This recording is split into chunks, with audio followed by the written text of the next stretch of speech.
but it wasn't me. I found out later it was other people too. So I always feel better when it's not just me. Ghost in the machine. There's always a few tech gremlins. Yes. Great. We've got people coming in. But it wasn't me. I found out later it was other people too. So I always feel. And let me turn myself off so we don't have to echo.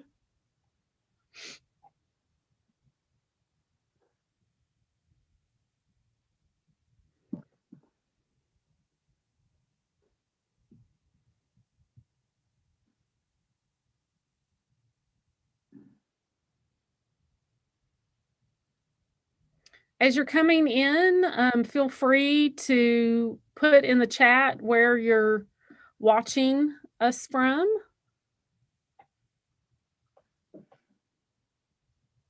I recognize a couple of names, so I know where they're watching from.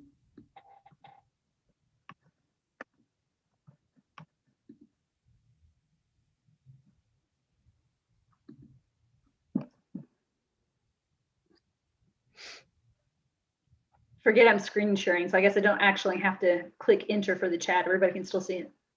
Yes. No, well, I think yours is, yes, you're right.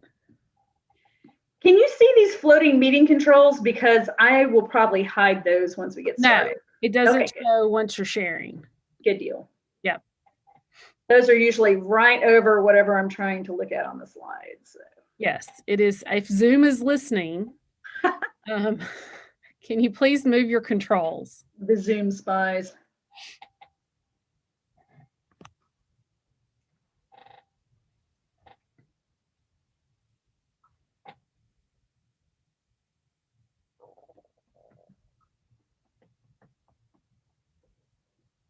I love downtown Little Rock. I'm a Little Rock girl, so.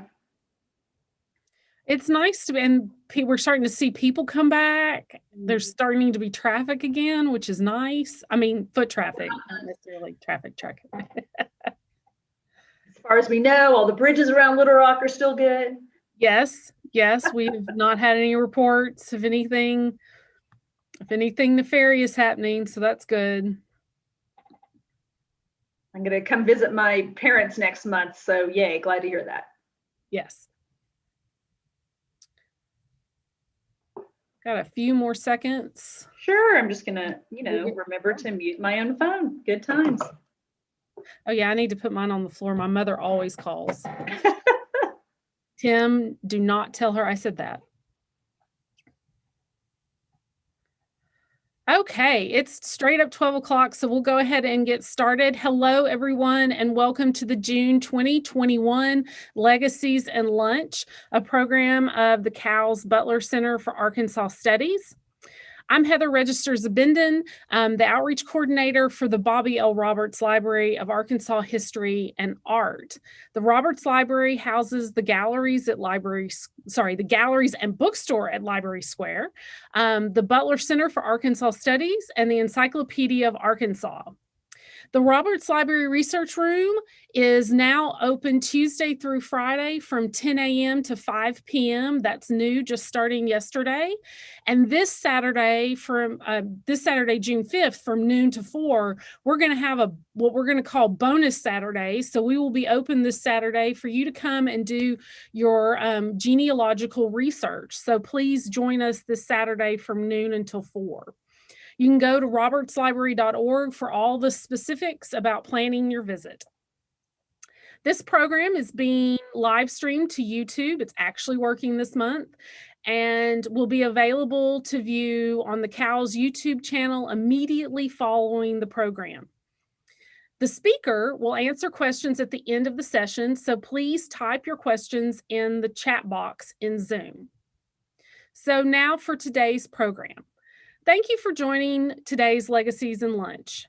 This month, we have Kathleen Condray to talk about her new book, Das Arkansas Echo, A Year in the Life of Germans in the 19th Century South. Kathleen is an associate professor of German at the University of Arkansas, and the author of Women Writers of the journal Jungen. I don't think I pronounced that right, Kathleen. Sorry. Jugend, but very close. My high school German teacher is cringing right now. From 1919 to 1940. She's also published numerous articles on migration and national identity. She's the recipient of 2 Fulbright Awards, an NEH grant, and several national teaching awards. So everybody give a warm virtual welcome to Kathleen.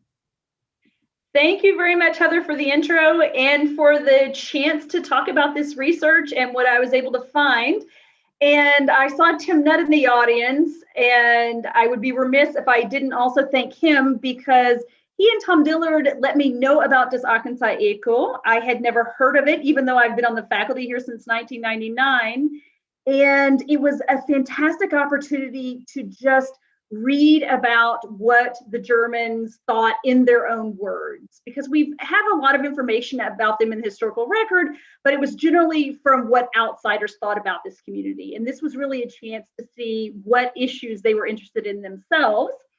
I would also like to thank Subiaco Abbey, because as many of you know, Subiaco was founded by Swiss monks, and they were, I'm going to think of the word in English, subscribers to the paper, and they have the entire run of the Echo from 1892, 91, 92, all the way to 1932. So they let me borrow their copies, which made doing this research a lot easier, and I'm very appreciative of that. Okay, so this works a little better when we're all in the same room and can have more of a conversation, but I just want everybody to take a minute and think about what you immediately call to mind when you hear the words German or Germany.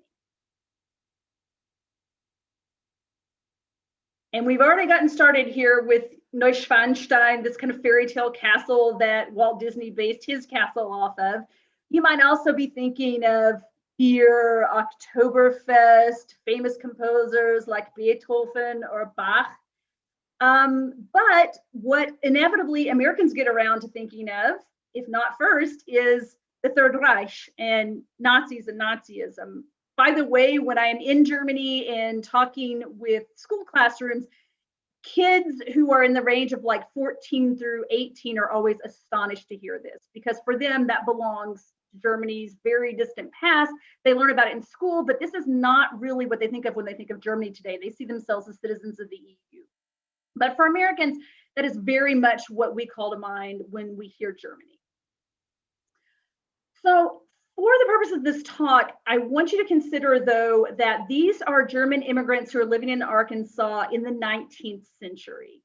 So that would be more like what you're seeing on the left side of the screen, das Land der Dichter und Denker, right? The country of poets and thinkers, because Germany in the 19th century was really known for having all of these leading scholars. German speakers were very proud of their heritage and wanted to be able to share it. So now, you know, we kind of think of Italians and Irish and Germans as white immigrants, but at the time they very much were not thought of that. It was a prevailing Anglo-Saxon culture, and the Germans were kind of mad about that and thought they also had a lot to share from das Land der Dichter und Denker, and they were excited to be able to contribute those things to culture in Arkansas. Just so you know, now we refer to it as das Land der Richter und Henker, the country of judges and executioners, because of the Holocaust. And Germany really tries to do a lot of discussing what happened in public spaces. So it's part of an ongoing national conversation. And on the right, you see these are called Stolpersteine, or tripping stones. That is a great public history project that school kids do. And they will research a family or individuals who ended up in concentration camps, see what their fate was, because in many, many cases, they were unfortunately murdered in the Holocaust, but some were able to escape. And then the Stolpersteiner will also tell people that. But it's public history because these are in sidewalks right next to the houses where those victims of the Holocaust lived. So it really calls to mind how pervasive this was in German culture during the Third Reich. These were people who were everyday German citizens who were then attacked and murdered by their own government. So for the purposes of this talk, this is the 19th century. That hasn't happened yet. Germans are very, very proud of their culture and want to be able to share that with their new homeland. So what were the pull factors for immigration? First of all, missions. I know a lot of Arkansans go on mission trips elsewhere in the year 2021, or maybe after the pandemic, but Arkansas was itself a mission field in the 19th century. So you had German and Swiss coming here to minister to people in Arkansas. Keep railroad land, we'll talk more about that in a minute, and also democracy. There was a failed democratic revolution in 1848 in Germany, and that led to a lot of idealists leaving Germany, both for North America and also Latin America. The push factors in Germany were religion. Some of you probably recognize Otto von Bismarck, who had a Kulturkampf, or a culture war, both against Roman Catholics and against socialists. And so some of these German speakers who were coming to Arkansas were fleeing that oppression, and also due to a lack of opportunity. Depending on the federal state you were in, the oldest son might inherit all of the farmland, and then the younger sons would have to figure out something to do. That wasn't the case everywhere in what became Germany at the end of the 19th century, but in many federal states that was the case. So they had to look for something else to do.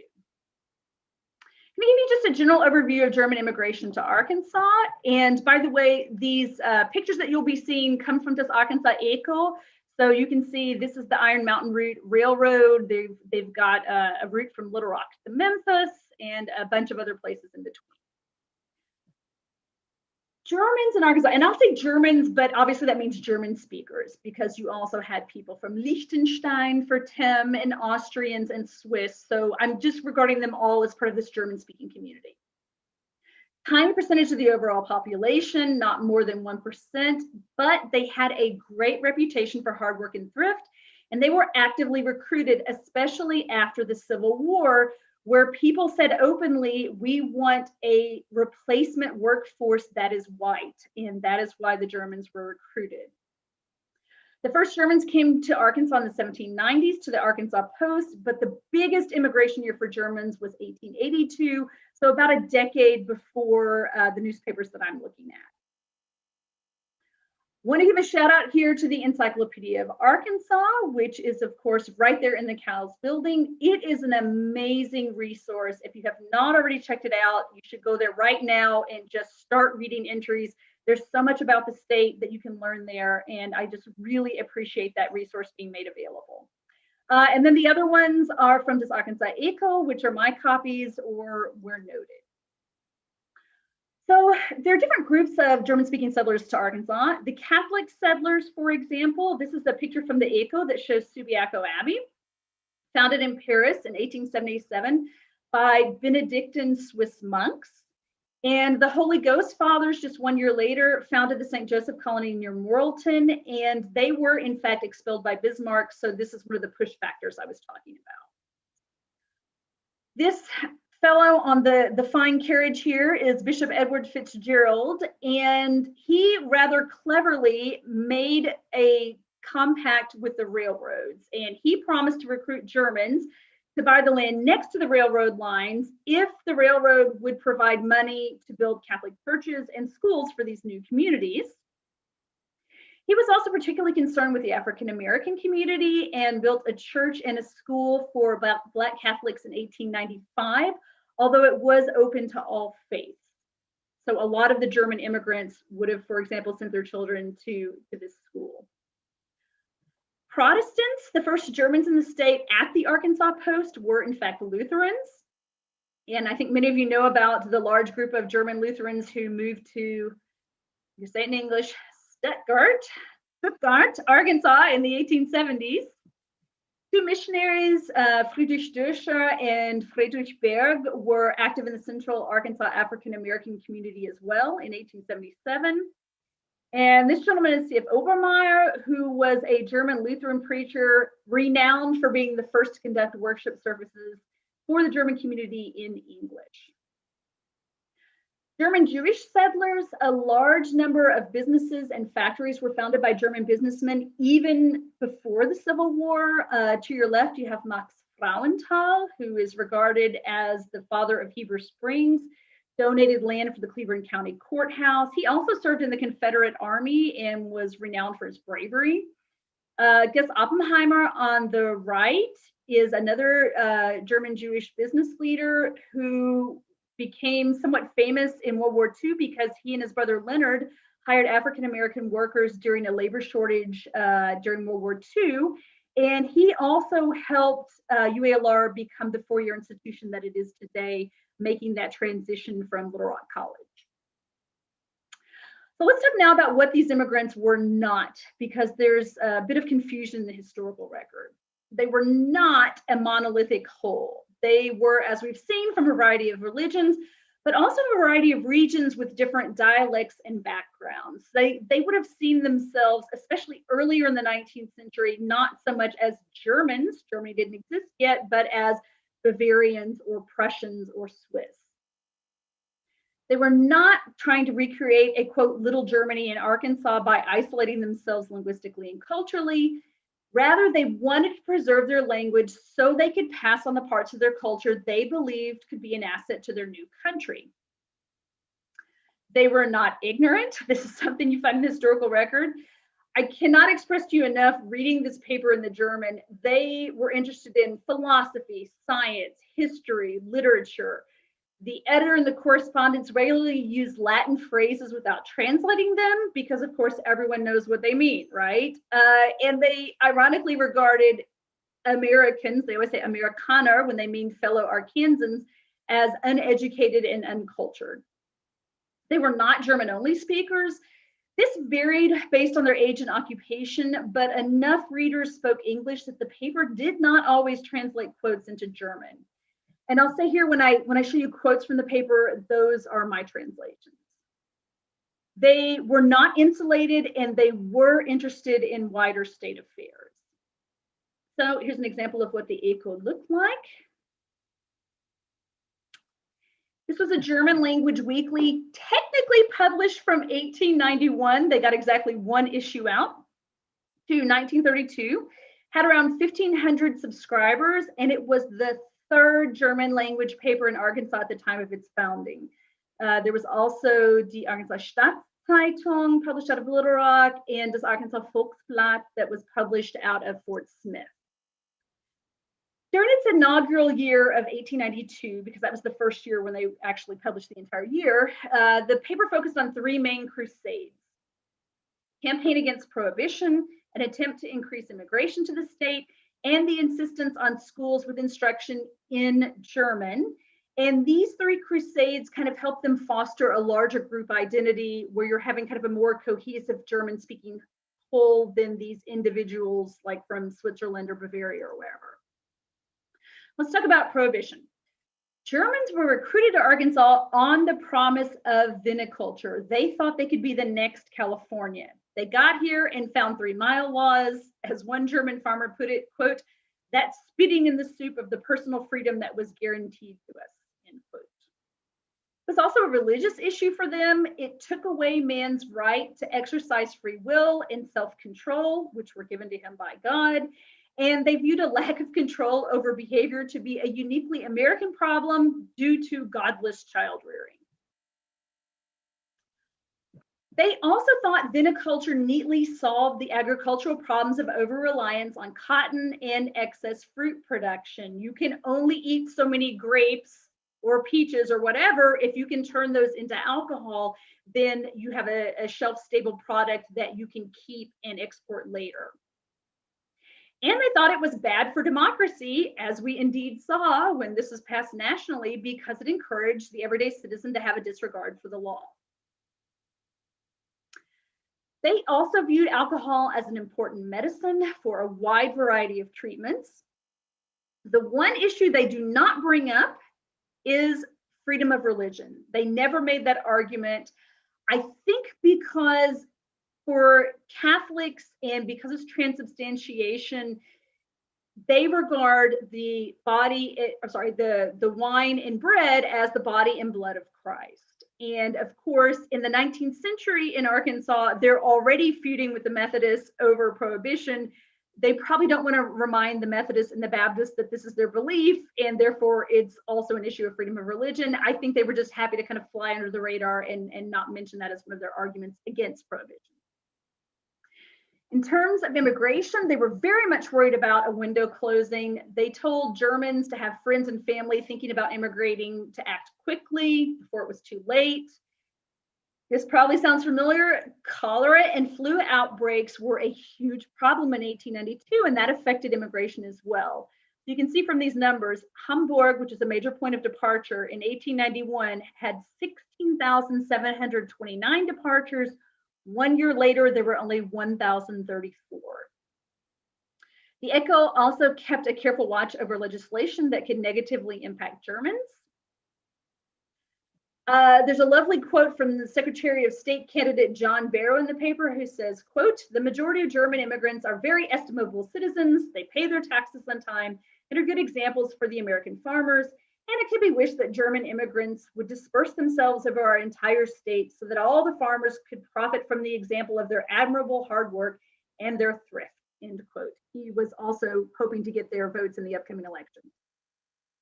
Not everyone welcomed the immigrants, though. A sheriff named Schopach, who himself had German ancestors, proclaimed that no Germans had been selected to serve as jury members, which was always a bone of contention with them because, quote, "We don't want no foreigners," end quote, as the paper reported his English statement. The reader who sent this note in said that the German voters of the county had also decided, quote, "We don't want Schopach," and would campaign against him in the upcoming election, in spite of the fact that he came from a German family. The paper also gave specific instructions about how to procure land through the Homestead Act or from the railroads, as well as how to select a site for good soil and good neighbors, really revealing a preference for fellow Germans and a fear of Black Arkansans, which I'll talk more about in a moment. In terms of the German language, if you have been to St. Mary's in Altus, you're familiar with the frescoes they have in German and also the stained glass windows in German, because this is the German church. Thanks to Amy Post-Sexton for this picture. This is Jesus am Ölberg in der Todesangst. Jesus at the Mount of Olives in mortal fear, because it's the night before the crucifixion. The German language really created unity among speakers in the absence of a nation state, which Germany was not until 1871. They saw it as a moral imperative, not a linguistic necessity. And they saw education in German as a parental right and duty. So in German, they said Existenz, Ernährung, Erziehung, existence, sustenance, and education. And the word in German means more like raising children rather than simply imparting knowledge. And those three things they felt had to happen in German. Germans also thought they could do a lot of things better. They came to the state and they're like, wow, look at all these improvements that need to be made. They thought they could improve the existing Anglo-Saxon culture through diligence, thrift, and their genuine desire to interact with others and extend friendships across class lines, unlike those elitist snobs, the Anglo-Saxons. In agriculture, they really saw themselves as being superior farmers. They advocated for use of fertilizer. In German, wo ist Mistus, da ist Christus. Where there is dung, there is Christ, because dung can resurrect the soil. They advocated for crop rotation. They were interested in wheat, tobacco, and rice, among many other crops. They argued that everyone should have a kitchen garden. You shouldn't plant all of your land in cotton or wheat. You should reserve some of that land for food that your family and your livestock are going to eat. They were also very much interested in owning their own land rather than leasing. They were able to do this, though, because of the payment plans from the railroads. They knew about anaconda mortgages. They were able to avoid them. They condemned them as morally repugnant and thought they were bad for commerce. If you haven't heard of that term before, an anaconda mortgage, the creditors are able to decide what you're going to plant often. So those farmers didn't have any choice but to plant cotton year after year. And you have to borrow your supplies on credit each year. So if you have a bad harvest or if the prices fall, you just become deeper and deeper in debt. The farmers get squeezed. That's why it's an anaconda mortgage. There we go. They proposed a German model for small government-run savings and loans that could assist farmers instead of this whole anaconda mortgage model. They opposed convict leasing, but only leasing the convicts to private industry. They were fine for them being used for government works projects, but they were opposed to it because it suppressed wages on the free market. In terms of road building, they thought that was an absolute necessity. Bad roads made it hard to recruit other immigrants and move goods, but they were in favor of raising funds slowly and steadily and not having the government just plunk down a huge amount of money all at once because of the possibility of graft. Commerce, there was not a lack of interest among the Germans as previous scholarship held. They followed exploration of natural resources such as zinc, oil, coal, natural gas, gold, and salt, all areas of interest in 1892. They reported on new business openings, factories, public works projects, such as the building of the Stadtpark, which later became MacArthur Park, as well as labor unrest. And they kept small business owners apprised of tax deadlines, governmental permits, city council business, bankruptcies, bank runs, lawsuits, theft, and arson, anything that could impact these German small businesses in 1892. So in terms of the German community, they had an express purpose of founding the paper to increase unity in the German community, because as I said, it was not at the time monolithic. They did kind of create a virtual community. They had 88 local correspondents who sent in reports of German gatherings and celebrations such as Mai Tag. I will mention here, there are 3 appendices for the book, and in one of them, I record the names of all the folks who were mentioned by name as taking part in these or for whatever other reason. So there's an appendix of all the German speakers in the community in 1892 who were mentioned by the ECO. There's another appendix that mentions all of the businesses who advertised in the paper, and then a third one that talks about which candidates they endorsed for political office. The first one's in the book, the second and third appendices are online because we were trying to keep the cost of the book down. The ECO also facilitated in-person connections. It encouraged visitors to Lützerath to drop on by their offices. When they did, they would put those people's names in print. Great way to sell more newspapers. And they published news of the Vereine, which is a tradition they brought over from Germany. These are groups organized around a shared interest like gymnastics. Those are the Turner that many already know about, but there were so many Vereine, also music, mutual protection. So these are like early insurance, occupations, religion, fraternal organizations. There was pretty much a Verein for almost every interest. In daily and home life, they offered tips on items such as how to prepare local foods, which they didn't know about before they came to Arkansas, like pie crusts and popcorn, how to clean men clothing and care for farm equipment, avoiding and treating bites by the hazardous snakes and spiders they found when they got to Arkansas, general health, and personal finance. For women's roles, not surprisingly, it's 1892. They championed this whole the woman's places in the home narrative, and they worried that political activism among American women would influence women in the German community. They were very much against that.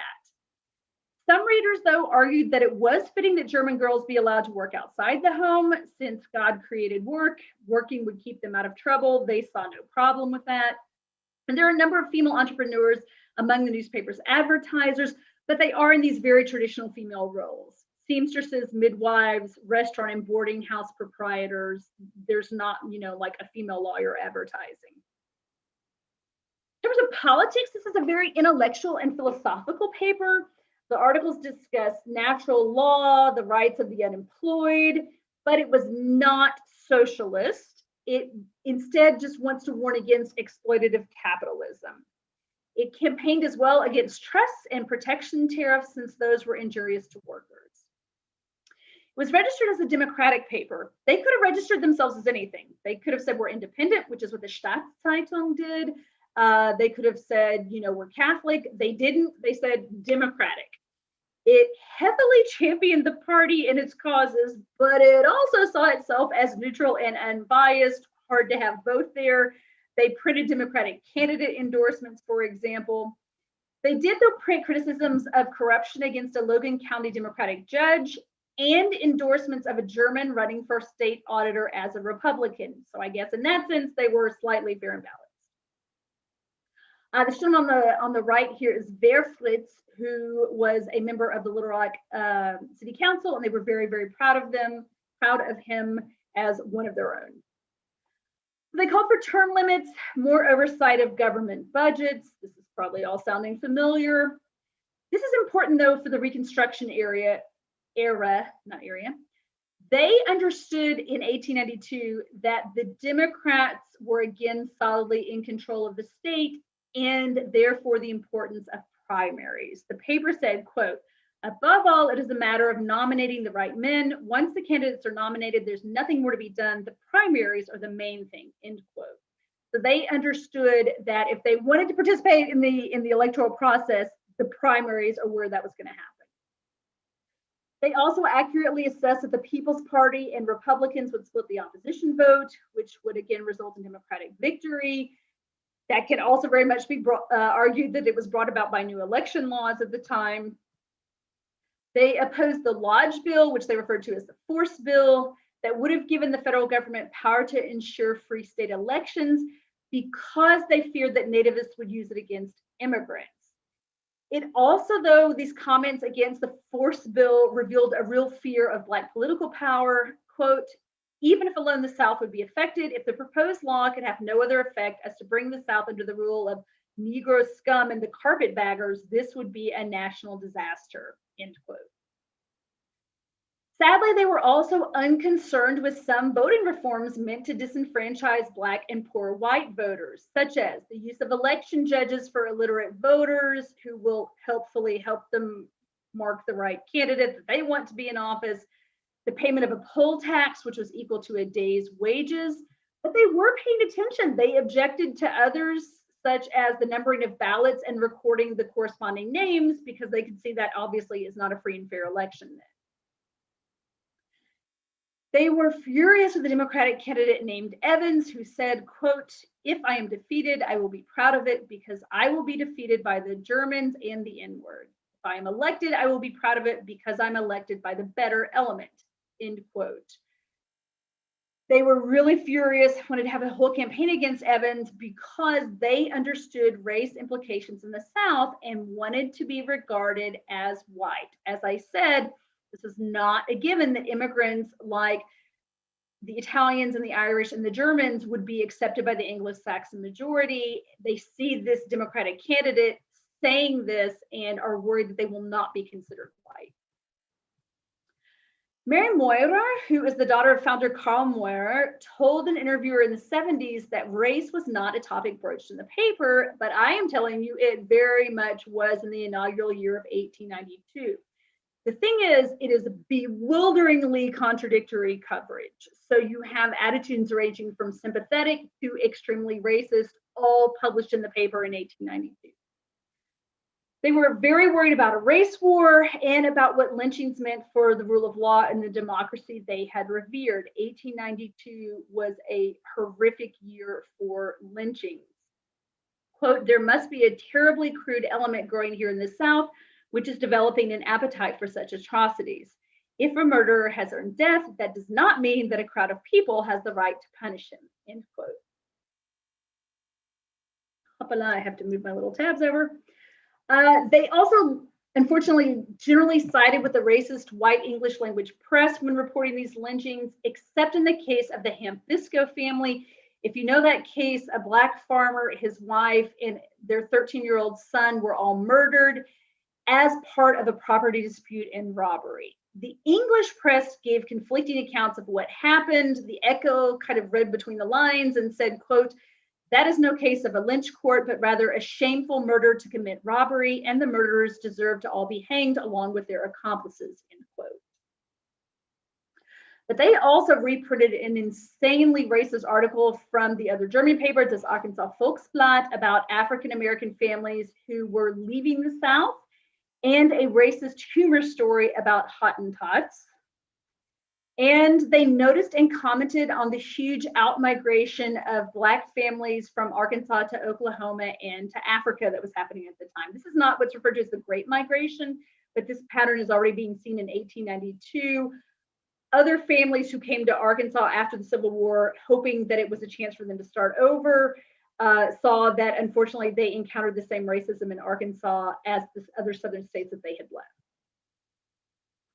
So what's unique to their situation in the South? They're navigating multiple identities as Europeans, as newcomers to the South. They're hoping for a white identity, but they also realize it wasn't guaranteed. They're eager to show themselves as good Democrats, and I think as good whites by extension. They confronted the Anaconda mortgage problem and the reliance on cotton, and they were fighting Prohibition, especially against sects like the Methodists. They didn't think the Methodists were legit because basically anybody could step up and say, I'm a Methodist preacher without any training, and that rubs Germans the wrong way.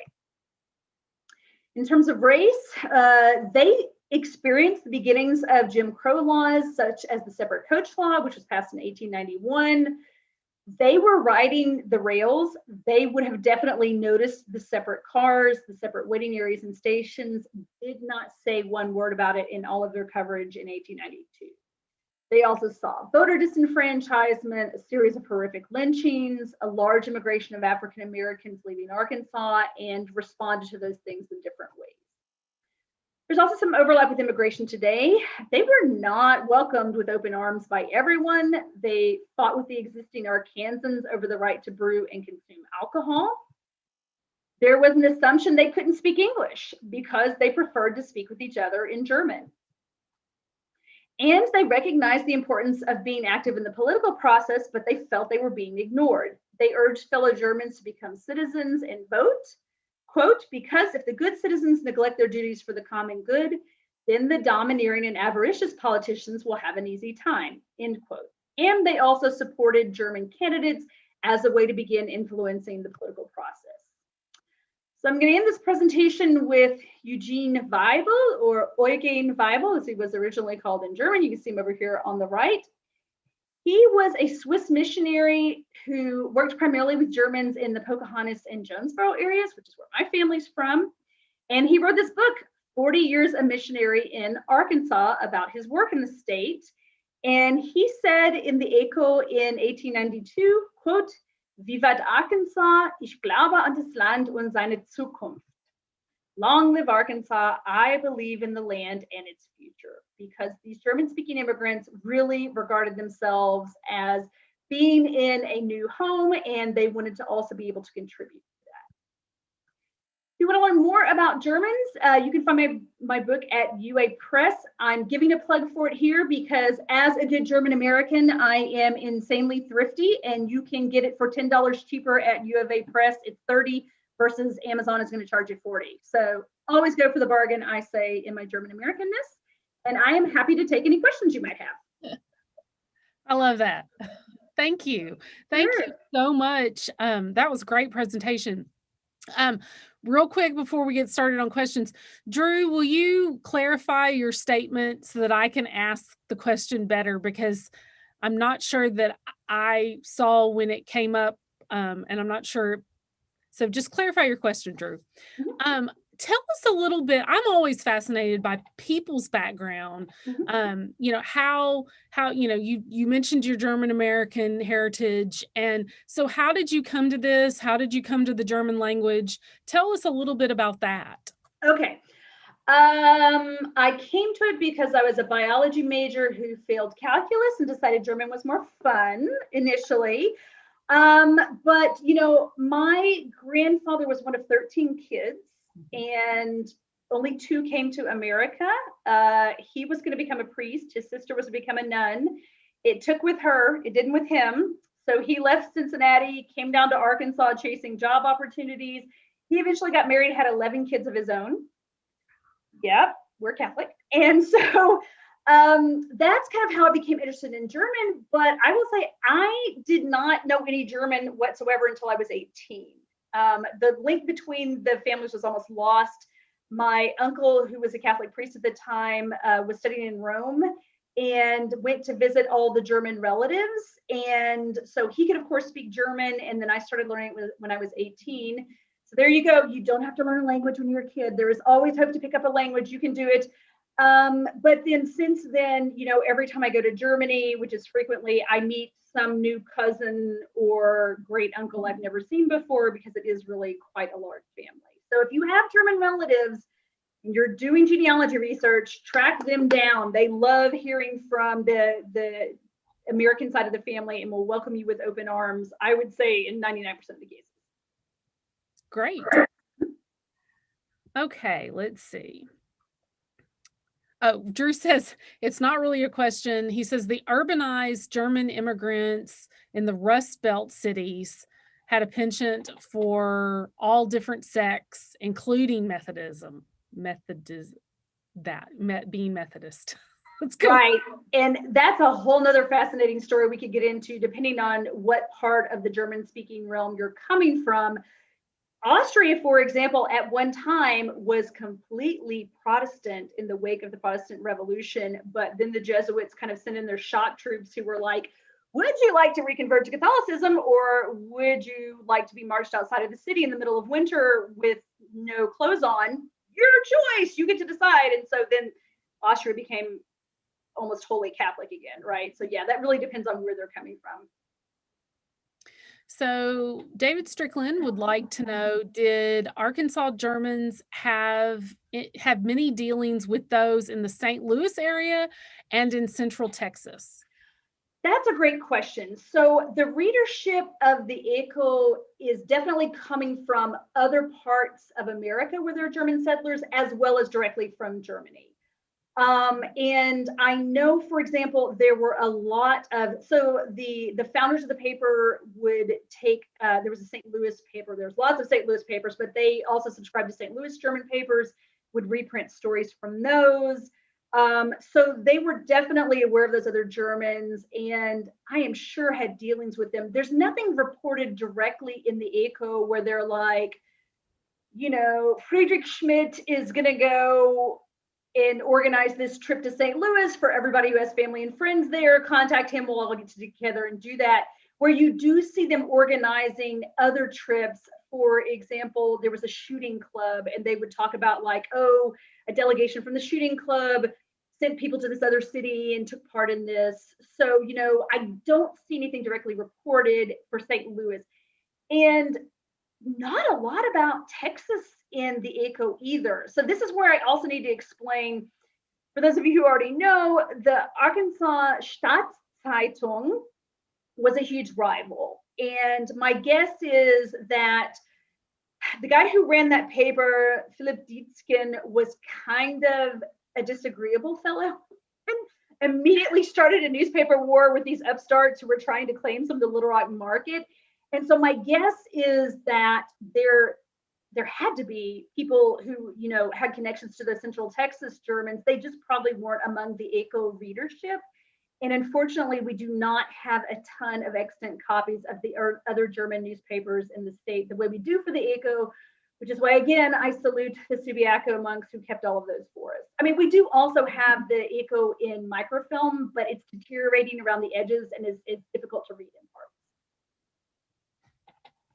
So Megan would like to know, how many different authors did the ECO have? Or how broad of an authorship do you think the publication had? Was there an editor or a main driving force behind the articles? Right, so that is also another good question.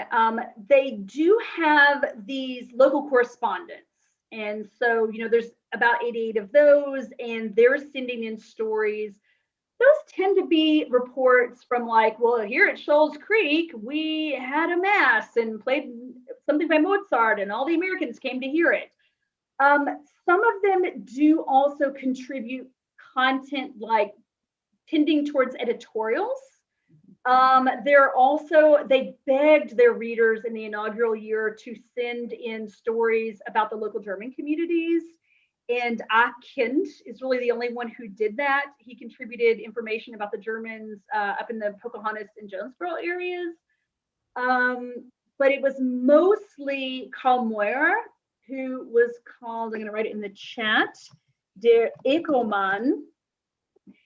He was a co-editor with who became his father-in-law later, Friedrich Hohenschutz, and they kind of traded off duties that first year, so it's not really clear who's writing what. And I think that's also why you get these wildly divergent perspectives on things like race. It depends on who's writing it, but they weren't signed in most cases, or if it did, it would say die Herausgeber, like the editors, right? So most of it, though, I think was Calmeur, because we know a lot about his background. We know a lot about his time in Germany before he came to America. He was very much an advocate for workers' rights, and that absolutely comes through in the politics and the philosophy of the paper. So my guess is probably within 3 or 4 months, Calmeur is probably writing most of the material. But technically, Friedrich Hohenschutz is still listed as an editor. Does it, you know, a lot of papers, a lot of those older papers have great genealogical information, like, you know, so-and-so had dinner with, so, you know, this Yes. or someone came to visit. Does it have that kind of stuff as well? And that's a lot of what those local correspondents are talking about. So that's why I wanted to make sure to include that appendix for people who are looking at that. And also Kara Sutliff, who helps run with Joe Huck, who founded it, the Facebook group for descendants of those Arkansas River Valley Germans, attended one of these book talks earlier, and she was telling me later that this Sheriff Schopach, who doesn't like the Germans, that is actually a relative of hers. Yes, she's like, oh, there's my uncle, fantastic. So yeah, it's fun to see all those little connections behind the scenes, and who knows who. Arkansas is such a small place. Absolutely. Okay, let's see. Drew has another question. Did Arkansas have a Turnverein? Verein, right? Yeah. Or those little groups. Yes, Drew, they had a huge Tornfarben. And if people know anything about Vereine, like this practice, they talk about the Turner, right? And that was the gymnastics society. In Germany, it also had political links, but the American Turners, by the time you get to post-Civil War, have largely dropped that. And it's really more about fitness. But they actually were breaking ground for a new building in 1892. They were very excited about it. They said, look, Tornfarben, they're going to have a new building. And then when I was doing research for my next project, which was looking at the Germans in the lead up to World War I, so I want to say this was an article from 1916, that building that they had started on in 1892 burned down, unfortunately. And the caption that the Echo put on it was das Deutsche Heim, right? Like the German home. So there were really so many people involved in the Tornverein that it was kind of seen by the German speakers as a home away from home. But to get to Drew's second question, I'm seeing what? I'm quite depressed it's gone. The Turner are actually still active in Germany. And this spring, I went to the conference of the Society for German American Studies, and they had the vice president of the German Turnverein there giving a speech. So they are absolutely still active. Yeah, and they have chapters in the United States.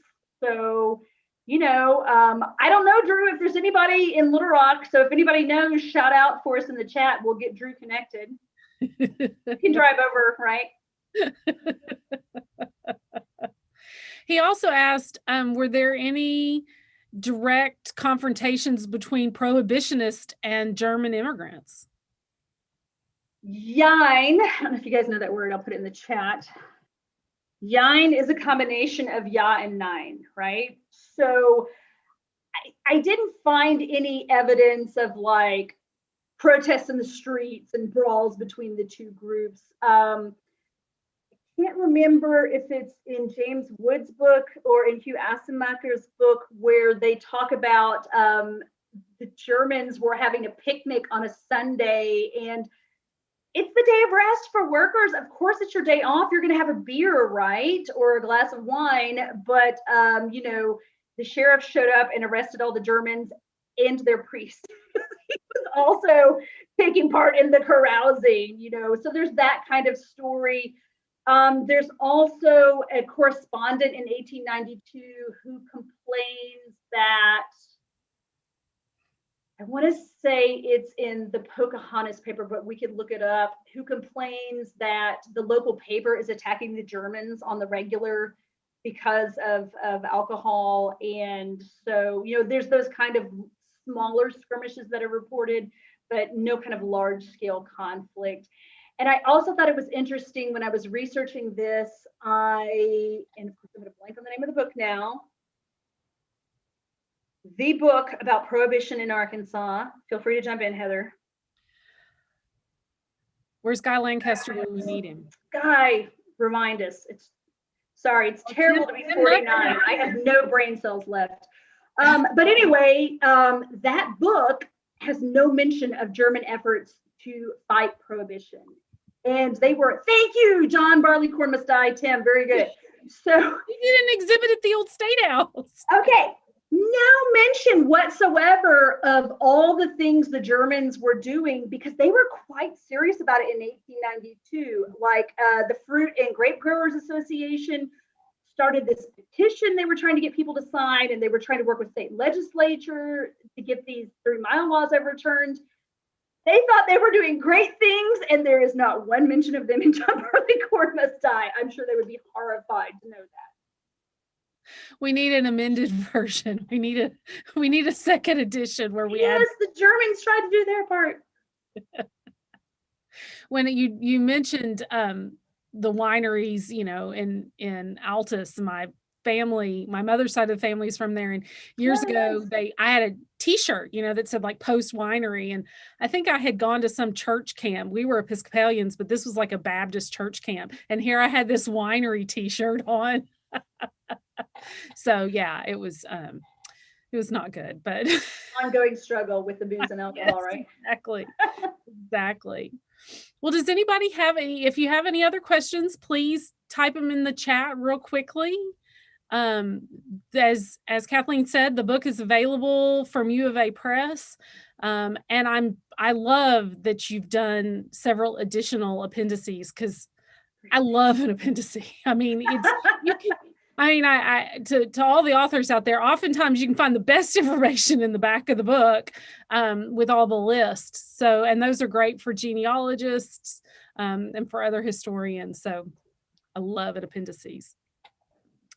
Nikki says, very interesting presentation. Thank you.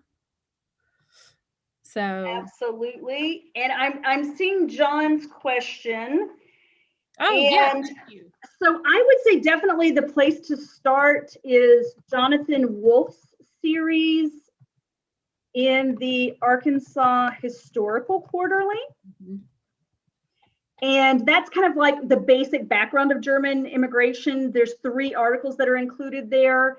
And then also Hugh Assenmacher's book,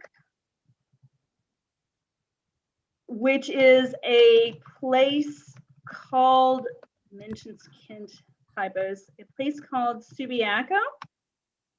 I mean, that is technically a history of Subiaco, but because Subiaco was founded by Swiss German monks, he has a ton of super interesting, useful information there. And then James Wood's book, Tim, can you help me out? It's a history of Catholicism, and Tim will definitely know that. Mission and Memory. Also mentions kind of the interconnections between the Catholic Church and the Germans in Arkansas. And if you go to Arkansas, Index Arkansas, and you just keyword type German, you get 109 results that pop up. You're first on the list. Wow. Awesome. Arkansas's Bloody German Language Newspaper War of 1892, that article from the Quarterly. But there's a number of articles here, everything from Germans here in the state to POWs who were brought over, part of, I think, Rommel's Africa Corps. And so yeah, you have 109 opportunities right there, John, to dive in.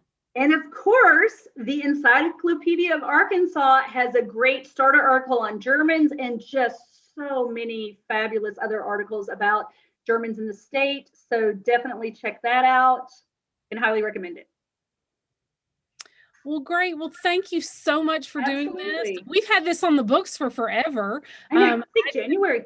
Yeah, I think January. I think I had you on the books before anybody else to fill in. So I really appreciate it. Sure. This has been great fun. And this will be on YouTube if you want to watch it again or share it with your friends and family members. It will be on the COWS YouTube channel. Next month, we have Rachel Patton from Preserve, Arkansas, who will be here to talk about Arkansas's most endangered places. That is July 7th at noon. I will be on vacation. Guy Lancaster's going to fill in, so I know he'll do a great job. And yes, always the Arkansas Historical Association meeting is this weekend, so you'll be talking there as well. And it is super cheap. It is online. You don't have to travel there. Sorry, like I said, being 49 is terrible. I have no brain cells left. But it's $15, y'all. It starts tomorrow. Sign up, come and hear all kinds of interesting papers. Yes. It's a great, I was actually looking at the, I was looking to see when you're on Saturday, and Right. and I was looking at all the other stuff because I hadn't even looked. I've signed up, but I didn't even look because I'm just going to go to everything. So, because yeah, it's virtual. You don't have to, no hotel. Yeah, $15. It's like going to the movies and you can eat your own popcorn at home. Come join us. Exactly. In your pajamas. Yes. Yes. Well, thank you again. Thank you, Heather. Thank you, everybody, for attending. And